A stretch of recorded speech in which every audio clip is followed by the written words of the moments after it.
Merci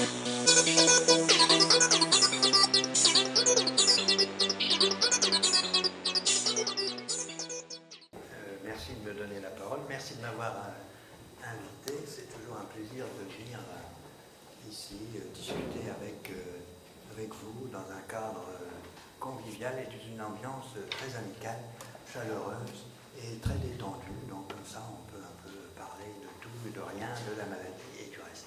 Alors, on m'a demandé de faire un petit parcours sur ce qui peut encore arriver en plus des rhumatismes inflammatoires.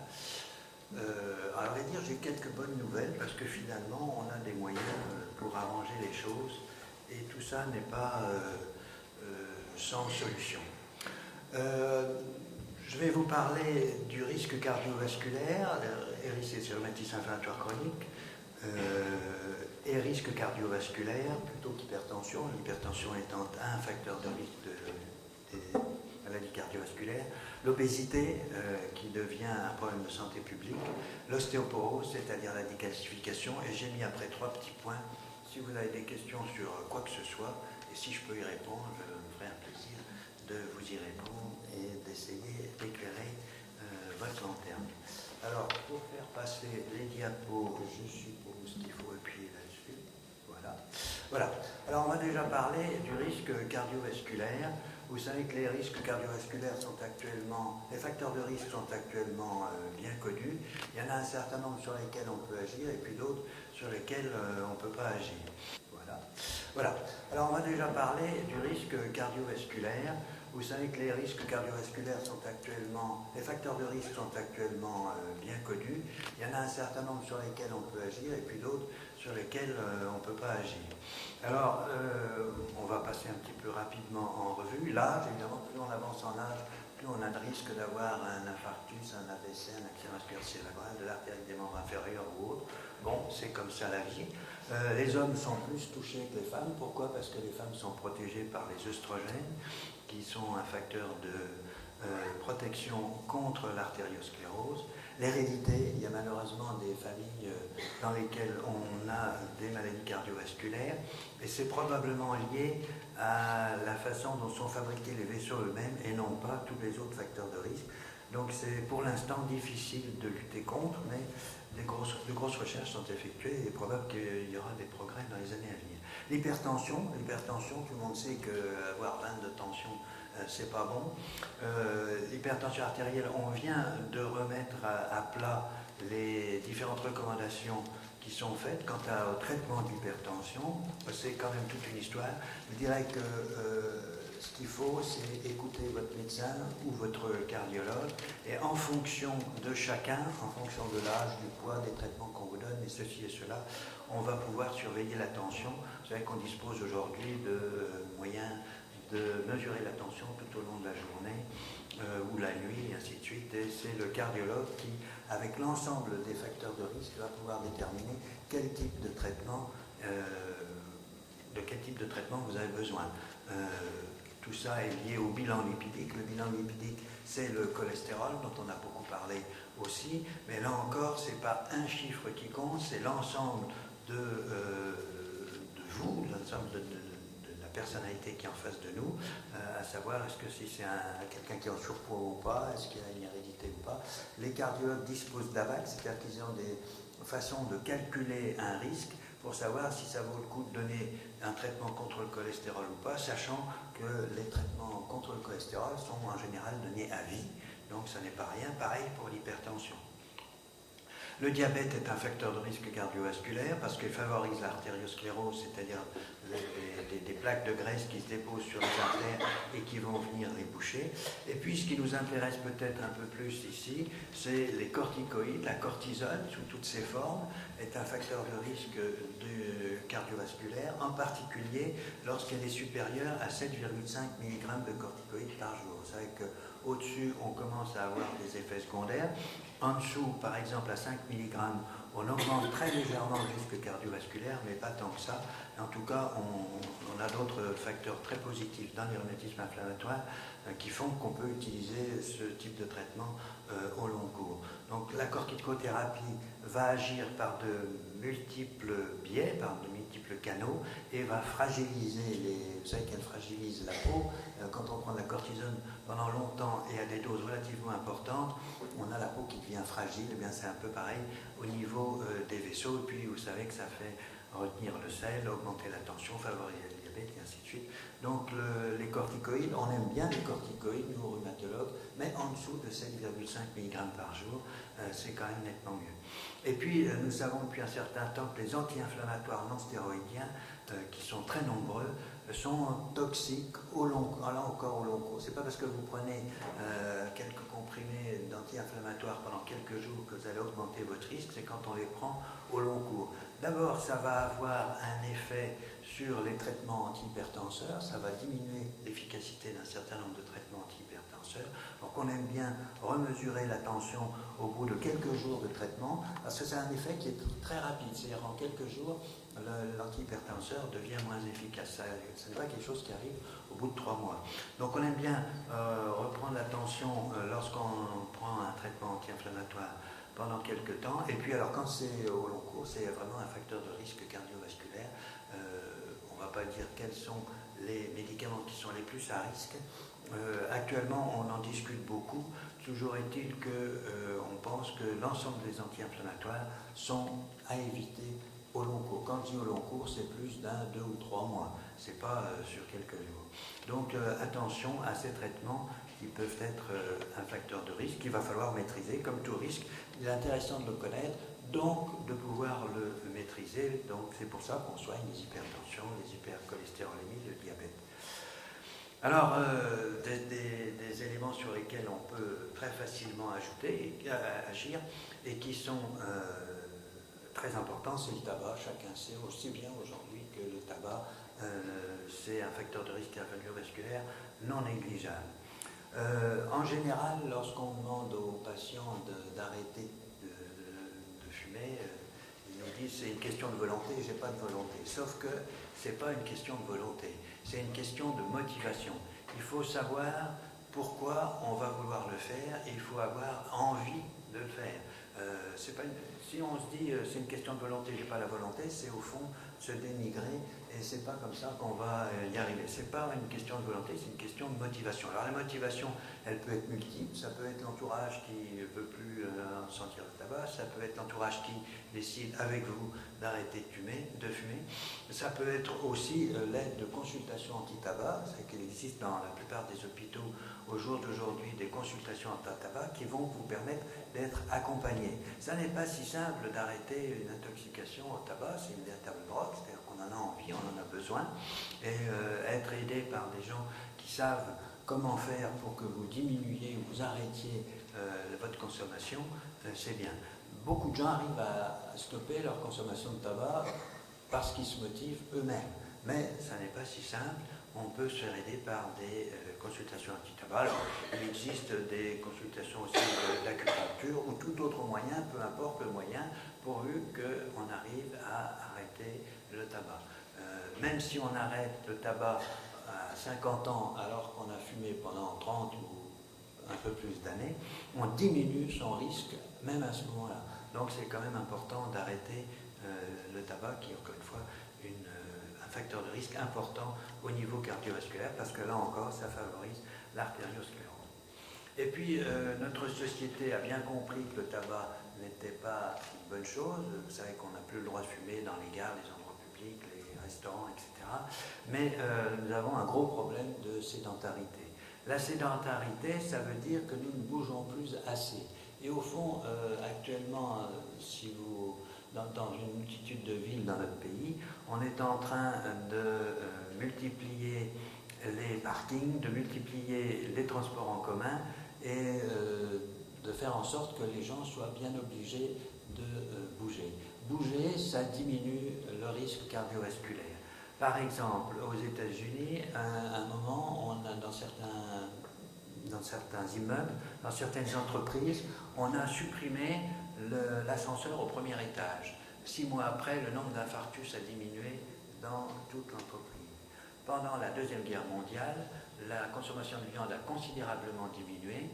les gens ont été obligés de marcher, là aussi le nombre d'infarctus a considérablement diminué. Donc l'activité physique, c'est important, mais c'est une activité physique adaptée. C'est-à-dire qu'on ne va pas proposer à quelqu'un qui a une polyarthrite ou une spondylarthrite de faire la même chose que quelqu'un qui a 20 ans et qui va commencer à faire du jogging ou de la natation ou je ne sais quoi. Il faut être soi-même son propre témoin. Qu'est-ce que ça veut dire? Ça veut dire que vous partez de ce que vous faites actuellement. Si vous ne faites rien, vous partez de rien. Si au bout de 2 mois, vous faites tous les jours ou 3 fois par semaine 10 minutes de marche à un rythme correct, vous avez déjà diminué votre risque de sédentarité. Vous faites marcher, vous savez qu'on est fabriqué, pas pour regarder les ordinateurs ou la télé, même si c'est agréable de bien être sur l'ordinateur ou de regarder la télé, on est fabriqué pour courir après les bisons, pour ramener à manger aux dames, parce que ça fait comme ça, pour qu'elles fassent des enfants et que l'espèce se perpétue. Voilà, on en est là. Donc quand on reste devant la télé, c'est pas bon, notre organisme il est fait pour marcher. Quand on marche, simplement le fait de marcher, on fait mieux marcher, on vascularise mieux nos artères au niveau des mains, des pieds et également du cerveau, et par conséquent, ça va avoir moins tendance à se boucher comme n'importe quelle tuyauterie. Donc l'activité physique, c'est important, ça permet de lutter contre l'artériosclérose, ça permet de lutter contre la prise de poids, et c'est chacun qui va essayer de faire un peu mieux à chaque fois. Alors, si vous nous dites... si vous vous dites, ben voilà, au bout de 3 mois, j'ai réussi à faire le double de ce que je faisais, ou je suis parti de 0 et j'ai pu en faire un petit peu, eh bien, le résultat est excellent. Les gens qui gagnent des médailles d'or aux Jeux Olympiques, ils s'entraînent pendant des années et tous les jours à des rythmes absolument infernaux. Donc, si on arrive soi-même avec nos activités professionnelles, familiales, relationnelles et autres, à faire un peu d'activité physique, c'est déjà pas mal. Il y a même des villes qui ont mis en route des programmes d'activité physique adaptés, c'est-à-dire pas, on n'appelle pas ça du sport justement parce que quand on parle de sport, c'est un peu une compétition. Là, on n'est pas dans les compétitions, on est dans le mouvement.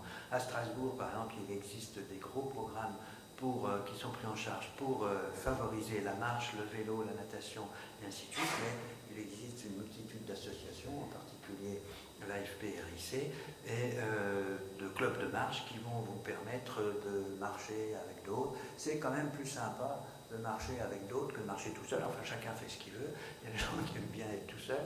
Mais enfin, quand même, quand on est entraîné par d'autres et qu'on se dit qu'on va progresser, ben, ça a quand même un rôle important. Rôle de l'entourage aussi. Et pareil, si votre mari, votre femme, vos enfants, vos amis, vos voisins, etc. vont avec vous, ça peut être un peu plus sympa. Le jour où vous êtes un peu moins motivé, pof, on va vous dire, ah bah si, tiens, je vais te raconter ça, ceci, cela, on va discuter. C'est un facteur de motivation. Ça permet de ne pas arrêter au bout de quelques mois parce que l'activité physique adaptée, elle a un intérêt si elle est modérée, si elle est répétée et si elle est continue. Si vous faites ça pendant 15 jours, bon, c'est bien, mais ça ne va pas servir à grand-chose. Il faut faire ça d'une manière continue. Il ne s'agit pas de transpirer à grosses gouttes à chaque fois, il s'agit de faire un petit effort régulier. Actuellement, on recommande à chacun d'entre nous de faire 20 minutes de marche active tous les jours. Marche active et continue. Donc, voilà. La fabrication ou la conception de nos villes est un peu dirigée dans ce sens-là, même si ça nous fait parfois un peu rouspéter parce qu'on est obligé de marcher. Alors le stress, oui, c'est aussi un facteur de risque cardiovasculaire. Chacun sait bien qu'on risque de faire, on connaît tous dans nos entourages des gens qui font un infarctus à l'occasion d'un stress ou un accident vasculaire cérébral ou quelques jours plus tard. Alors on ne peut pas toujours maîtriser ce qui nous arrive, à la fois Dieu merci et puis tant pis. Il nous arrive à tous d'avoir des périodes qui sont plus ou moins faciles à vivre, mais encore faut-il pouvoir les maîtriser. Alors actuellement, on dispose d'un certain nombre de techniques qui autrefois n'étaient pas bien prises en compte par le monde médical, y compris les cardiologues, mais dont on reconnaît aujourd'hui l'importance.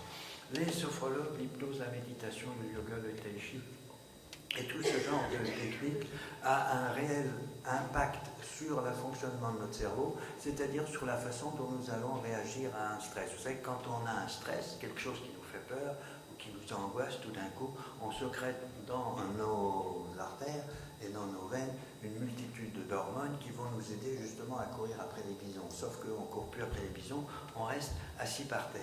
Donc ça ne sert à rien, ça contracte nos artères et c'est pas bon. Avec toutes ces techniques de relaxation, on a pu montrer aujourd'hui avec les neurosciences qu'elles avaient un réel impact sur le fonctionnement de notre cerveau.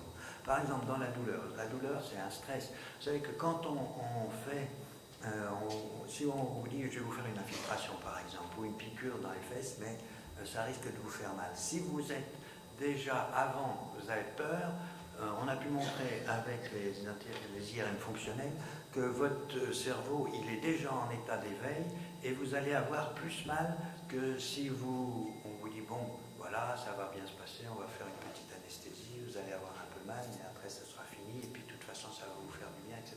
Si on vous l'explique. Et toutes ces techniques permettent d'appréhender ce genre de situation d'une manière efficace et sans en rajouter. Parce qu'évidemment, on est tous dans une société, dans une vie où tout ne va pas toujours aussi bien qu'on voudrait. Donc on finit par avoir un peu peur de beaucoup de choses. Et ces différentes techniques vont nous aider. Alors, chacun, moi je suis rhumatologue, parfois les patients me disent oh, moi l'hypnose ça n'a pas marché du tout. Et puis ils vont faire de la méditation en pleine conscience et là ça marche bien. Chacun choisit ce qui lui convient. Et puis les relations avec les gens avec lesquels on est. Si vous voyez, si vous avez affaire à quelqu'un avec lequel vous ne vous sentez pas en confiance, ce n'est pas la peine d'aller faire du yoga ou du tai chi, ou si vous êtes dans un groupe où vous ne vous sentez pas bien, ce n'est pas la peine non plus. Mais il y aura forcément quelque part quelqu'un qui va, un groupe ou quelqu'un qui va pouvoir vous aider dans ce sens-là. Les associations de patients peuvent vous aider aussi à trouver quelque chose qui vous corresponde. Là, à l'atelier, au café, de discussion auquel on était, une personne nous a raconté que l'hypnose, non, ça n'allait pas du tout, puis elle a fait du tai chi, et là, ça allait mieux, donc ça lui convenait mieux, ben voilà, on a chacun notre façon de faire, notre façon de voir. En tout cas, ça a un rôle et une efficacité certaine dans la gestion du stress et donc dans la diminution du risque cardiovasculaire. Et puis, la sédentarité et le stress, ça accentue la prise de poids, et vous savez que tout ça, c'est lié. La sédentarité et la prise de poids, c'est pas bien. Et d'avoir un surpoids, c'est pas trop bon non plus, sur le plan cardiovasculaire et sur le plan des rhumatismes inflammatoires aussi. On va en dire quelques mots tout à l'heure. Alors, le poids, vous savez que nous sommes de plus en plus obèses, nous avons de plus en plus d'obèses dans la population et beaucoup de choses sont faites autour de nous pour que nous mangions un peu trop et que nous bougions pas assez. Donc voilà, alors comment est-ce qu'on arrive à savoir quel est le poids idéal? Actuellement, on s'intéresse beaucoup à ce qu'on appelle l'indice de masse corporelle, dont vous avez probablement déjà entendu parler. On prend votre poids en kilos et on le divise par le carré de la taille en mètres. Le carré de la taille, c'est la taille multipliée par la taille. Il existe un site internet qui permet de calculer directement cet indice de masse corporelle qui est inscrit là, imc.fr. Vous rentrez votre poids, vous rentrez votre taille. Avec ça, vous avez l'indice de masse corporelle. Et comment est-ce qu'on va l'interpréter? Eh bien, cet indice, il est bon lorsqu'on est entre 18,5 et 25. De 25 à 30, on est en surpoids. Après, on est dans une obésité qui reste modérée. De 35 à 40, c'est une obésité sévère. Et plus que 40, c'est vraiment une obésité morbide où le risque cardiovasculaire et le risque général est loin d'être négligeable. Ce sont des gens dont la durée de vie va être limitée. La maigreur est moins fréquente, ça n'est pas un facteur de risque cardiovasculaire. Donc on n'en parlera pas pour l'instant, c'est plutôt le surpoids qui est un facteur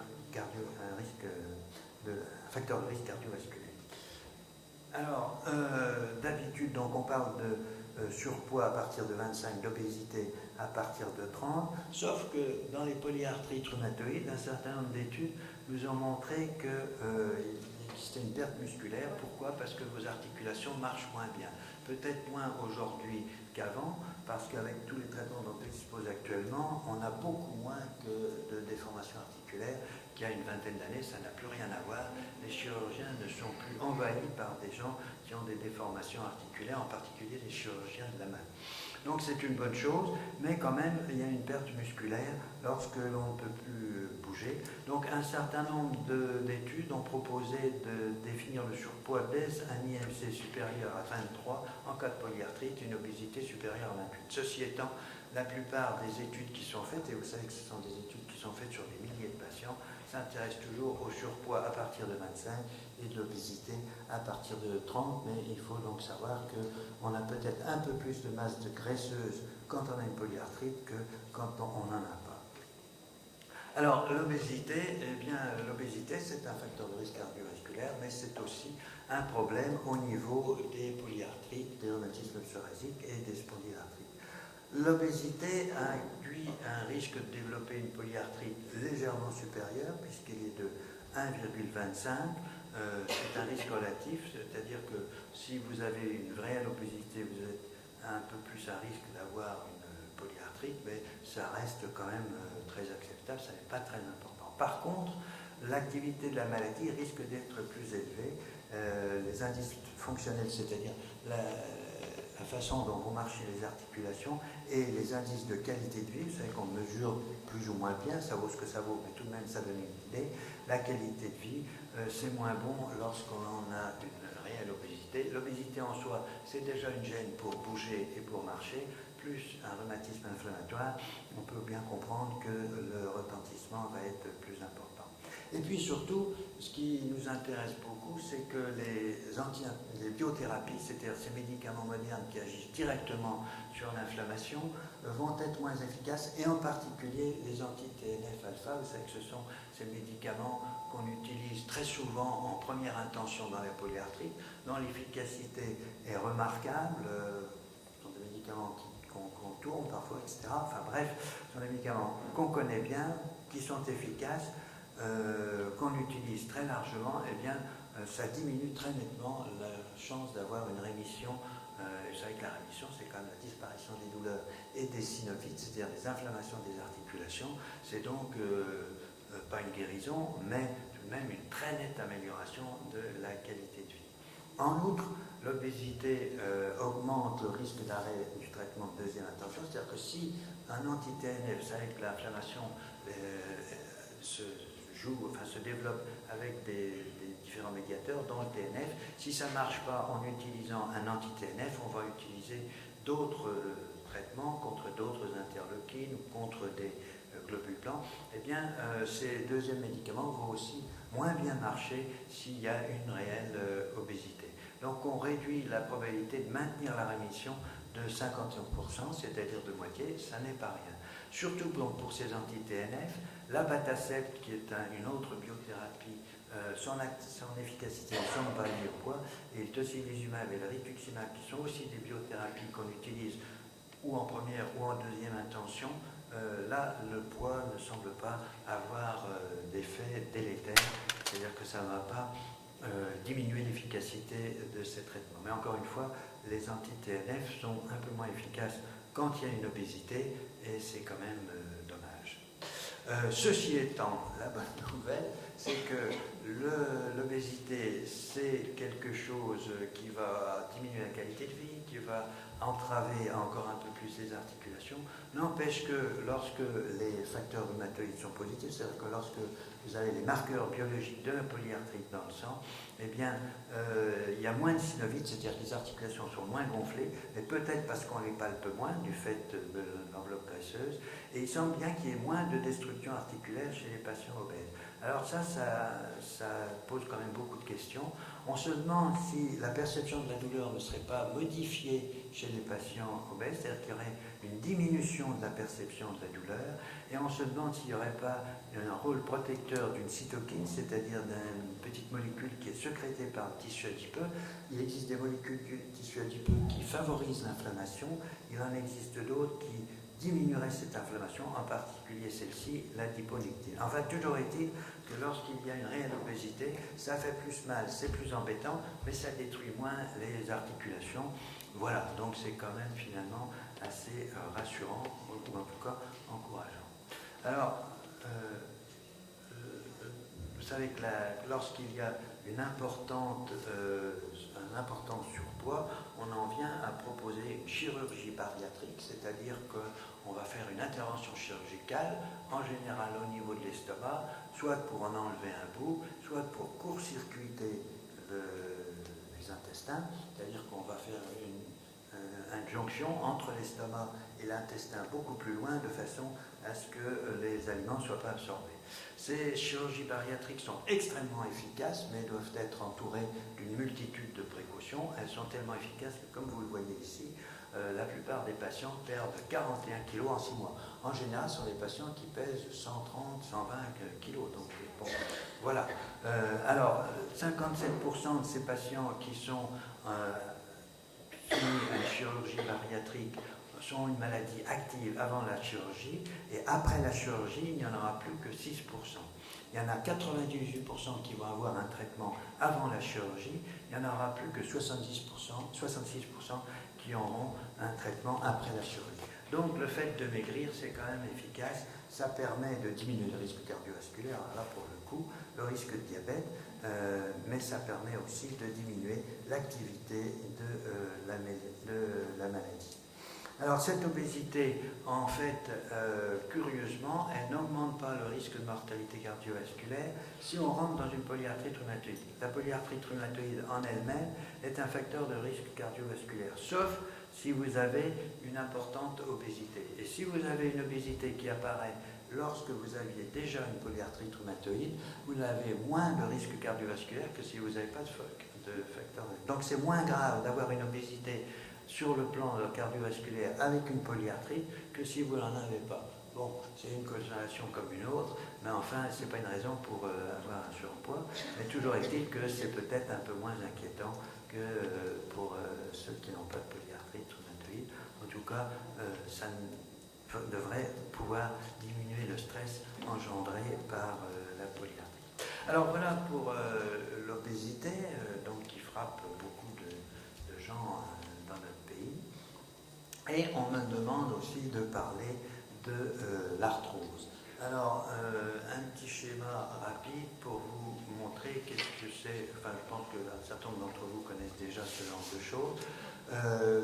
L'articulation normale se trouve à gauche, avec le cartilage qui est en bleu. Dans l'articulation normale, tout fonctionne bien, il y a un beau cartilage, il y a un peu de liquide synovial tout autour, et tout ça coulisse bien. L'arthrose, qu'est-ce que c'est? Et l'arthrite, qu'est-ce que c'est? L'arthrite, elle est à droite. Arthrite, le suffixe it. It, ça veut dire qu'il y a une inflammation. Ce i, là, ce signe l'inflammation, et art, c'est l'articulation. Donc l'articulation est enflammée et elle va gonfler. Il va y avoir une inflammation de la synoviale, c'est-à-dire de tout ce qui se trouve autour, la membrane qui est autour de l'articulation et qui sécrète ce liquide rouge, qui va provoquer l'inflammation à l'intérieur de l'articulation. Le problème, c'est qu'au bout d'un certain temps, cette synoviale, elle va venir abîmer le cartilage, le détruire, et c'est là que vont apparaître les déformations.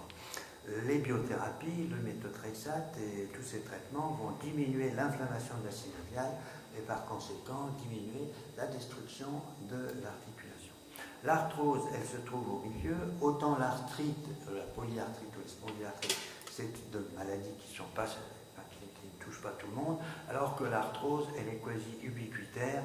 Tout le monde a des cheveux blancs, des rides, quelques taches sur la peau, et ainsi de suite. Et on est quand même, après 50 ans, vous verrez dans une diapo suivante, on a tous à peu près de l'arthrose. Qu'est-ce que c'est que l'arthrose? C'est une usure du cartilage. Le cartilage qui, vous voyez sur l'articulation normale qui se trouve à gauche, qui est bien épais, bien lisse et régulier, à force de s'en servir, il va devenir irrégulier, un peu comme quand vous savez, si vous allez au Mont-Saint-Michel ou à Notre-Dame pour monter dans la tour, là, tout en haut, vous voyez au milieu, les marches, elles commencent à être un peu éculées, c'est-à-dire, à force qu'il y ait des milliers de personnes qui passent dessus, ben, ça va finir par abîmer la marche elle-même, et ça va faire un petit trou. L'arthrose, c'est ça. À force que dans notre genou, ça c'est un genou ou des doigts, de s'en servir, eh bien ça va finir par user le cartilage. Alors ça, tout notre organisme est toujours en train de se renouveler, y compris les os et les articulations. Sauf que ça se renouvelle à chaque fois un petit peu moins bien.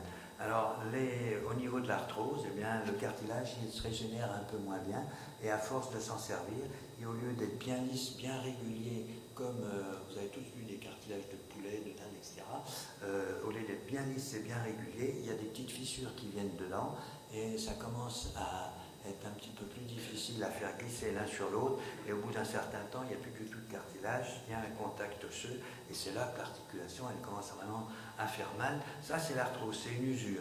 L'arthrite, c'est un phénomène inflammatoire actif, c'est pas simplement passif comme une arthrose, c'est un phénomène actif et qui va détruire l'articulation en partant de sa périphérie.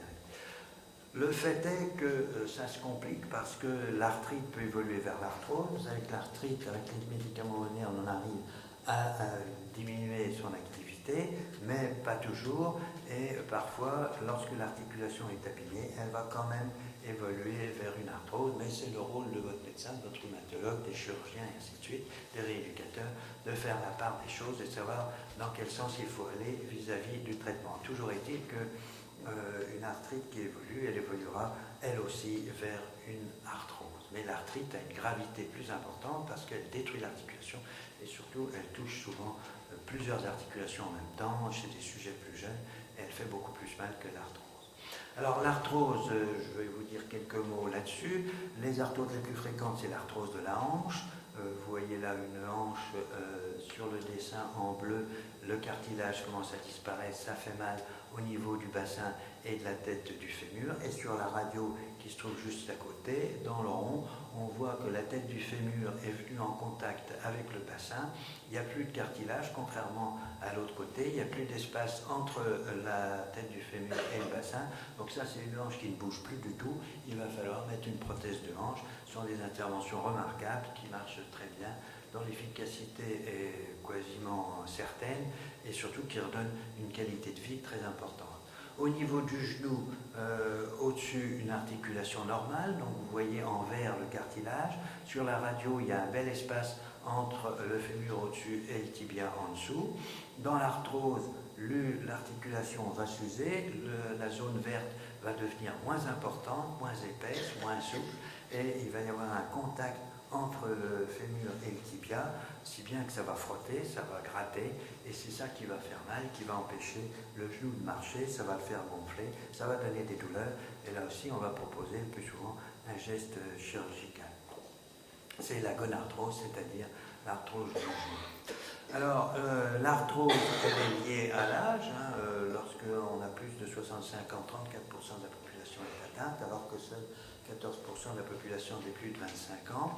Elle est aggravée par le surpoids. Le surpoids provoque une apparition d'arthrose et l'obésité va favoriser l'arthrose du genou, ça se comprend bien puisqu'il y aura un poids plus important, mais aussi curieusement l'arthrose des doigts, donc il n'y a pas que des facteurs mécaniques. Le surpoids va augmenter la douleur liée à l'arthrose lombaire, c'est-à-dire l'arthrose du dos. Elle n'est curieusement aussi pas très corrélée à l'arthrose de la hanche. La hanche, on pourrait penser qu'elle est liée au poids, mais pas tant que ça. Et en tout cas, elle n'est pas du tout corrélée à l'arthrose de la cheville. Donc il y a d'autres facteurs que le poids. Ce sont des facteurs génétiques, des facteurs métaboliques, etc., qui sont en train d'être étudiés et démembrés actuellement. Mais pour le genou, le poids a un rôle important à jouer dans l'apparition d'une arthrose. Alors je vais vous dire deux mots sur l'arthrose du dos, l'arthrose du genou et les traitements qu'on peut proposer. Voilà une colonne vertébrale. Vous savez que ce sont des vertèbres qui sont empilées les unes au-dessus des autres. En bas, c'est les vertèbres lombaires et nous nous tenons tous plus ou moins cambrés à ce niveau-là.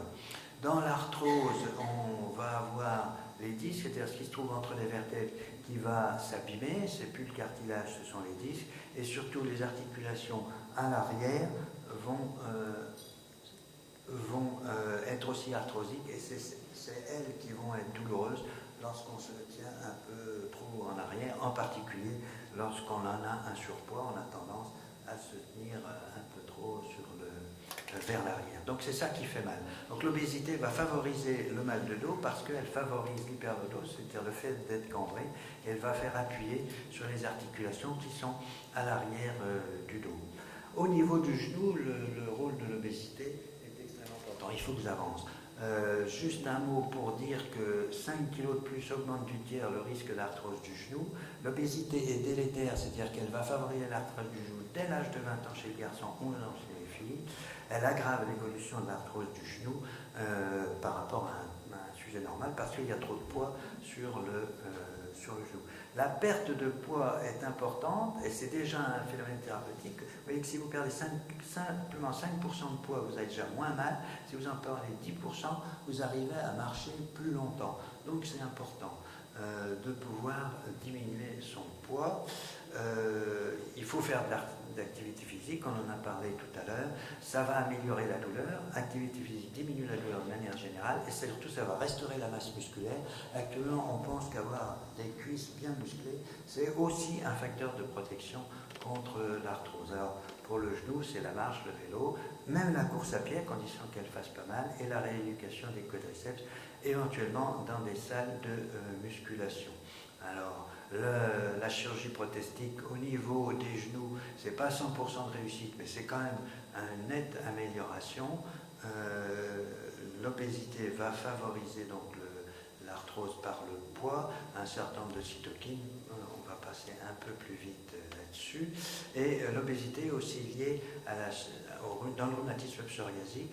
C'est souvent des patients qui sont en surpoids. Là aussi, ça crée une activité plus importante de la maladie et le traitement est moins efficace en cas d'obésité. Les traitements de l'arthrose sont les cures thermales, très efficaces quand elles sont bien faites. Les anti-arthrosiques ne sont plus remboursés. J'attire votre attention sur la diacéréine qui ne devrait plus être commercialisée, la glucosamine qui est en fait du glucose et qui est contre-indiquée en cas de diabète. On a parlé des anti-inflammatoires non stéroïdiens. Les risques de supplémentation du genou ne sont plus remboursés, mais les rhumatologues estiment, et je pense les patients aussi, que tout de même ça a une certaine efficacité.